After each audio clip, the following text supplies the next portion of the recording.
What biases do leaders suffer from when negotiating? In our program, we'll focus a lot on biases because when negotiating, there's a conflict of interest. And of course, we all look at our own interests in a different way than we look at the interests of others. By definition, we're biased. But two biases that are very important already in understanding negotiations in general. The first one is what we call an agreement bias.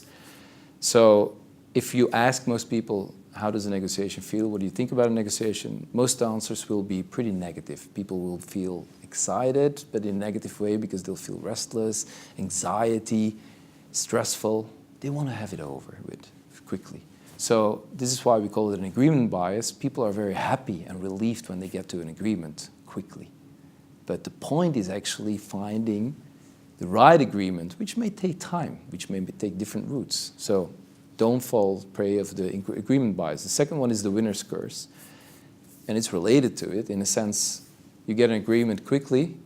You see the other party was very willing to go along with it. Yes, you have an agreement. Yes, you may have won because you said, I want this. They give it to you. And you see they're very happy. You're not going to be happy because you suddenly realize, I didn't sell it well. Probably I could have gotten more because they're too happy for such a quick solution.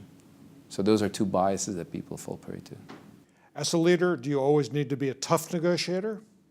You need to be one, but not always. And I would even say, really, really, really think deeply before you are one. So you only use it when needed. So I like the phrase, as one of my mentors once said, an iron fist in a velvet glove. And that means it relates to the threats people make. So threats you only make at the really ultimate end, when you feel you have to put pressure on people. And also then you still have to realize if you make a threat, you have to follow up the threat, else you become not credible anymore for future negotiations, because that's an important aspect as well. There's nothing as a one-off negotiation. Your reputation is determined also about what other people say, and you will have to negotiate in the future anyway with other parties who may know other parties. So in that sense, always be careful with being tough. Can you lead negotiations, or is that just a dream? Well, I think most people think it's a dream. What I like to do in our negotiation program is really focusing on how to make that dream come alive. Leading negotiations, for most people, sounds very challenging and probably even threatening, because it means, why do you need the other one if you're leading? Do you need the other one? So what we mean by leading negotiations is really that you're able to create situations or conditions that will actually maximize both outcomes, the outcomes for you and the outcomes for the other party. So it's maximizing joint value. Some people may say, why do you want to maximize joint value? Well, because if you're negotiating, it means you also need the other party, else you don't have to sit together at the table.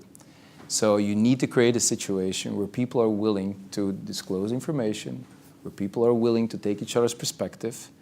And in order to do that, the one who is most effective in interpreting and understanding the motives and the positions of the other person can actually create a condition where you basically can lead and direct a little bit how the negotiation will go. So what we'll focus on very much so is how to create that situation, because you'll be leading it. That doesn't mean that the other person necessarily knows about it. What are the key skills in leadership in creating value for both yourself and the collective?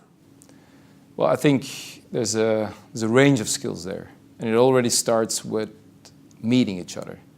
The other one needs to feel respected, that you're serious, that you're there for a clear purpose, and most importantly, every negotiation, if you're not serious about it, don't start negotiating. So basically, you start negotiating, it means you want to cooperate. So respect is the first thing that people need to feel. They need to like you, because liking will lower thresholds, you'll have more influence. Another key skill is definitely go beyond your own perspective. Understand what motivates the other person. Why does the other person show this behavior? Because it quite often indicates what they want to achieve as well. So look at their interests, not at the positions they take. Sometimes they may be aggressive, but that's because they get frustrated. It has nothing to do with what they want to achieve. When you can use their desires, you maximize your own goals.